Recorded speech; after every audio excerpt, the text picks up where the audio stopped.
The second song is it's called a pop rock jam. It does feel a little rockish, in my opinion, not so popish, although, you know, that's what it's called.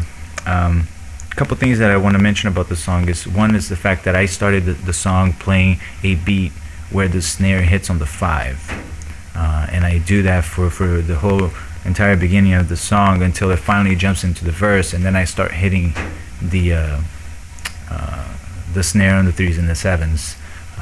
And what that does is, because in an 8th bar I'm only hitting the snare once at the beginning, which is on the 5.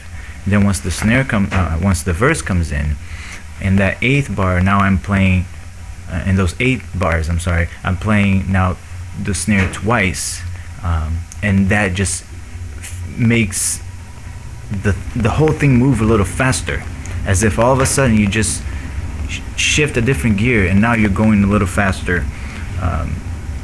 So that definitely helps create not only 2 different parts, you know, 2 different beats that essentially should be similar. You know, whatever it is that you're doing on the beat that only hits on the 5 should be essentially the same thing that you do on the beat that you're hitting on the 3 and the 7.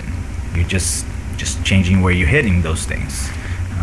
So you're actually using this one beat, stretching it out into 2 different things, so they can seem like they're one. The other thing is, there is a solo part that is very important for you to just get creative to it. You'll notice how how the music goes with the bass player and the guitar.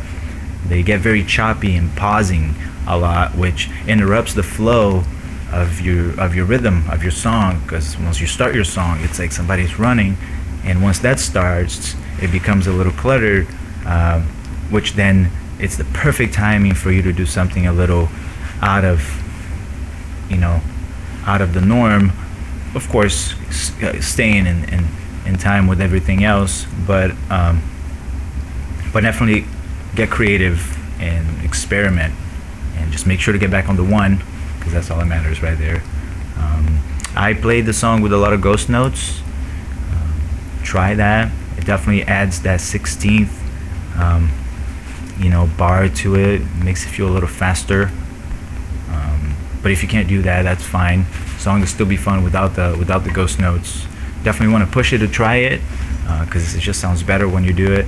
And even if you can't do it at first, just keep trying. You get there. The last thing is, at the end of the song, it's again another one of those things that you kind of have to play the drum set like less like a drum set and more like a drum, a collection of drums, where you're not writing a beat, you're writing a part for the song. It's not just a beat anymore. You have to write something that, yeah, it's still hitting the drums, but you're not making a full beat.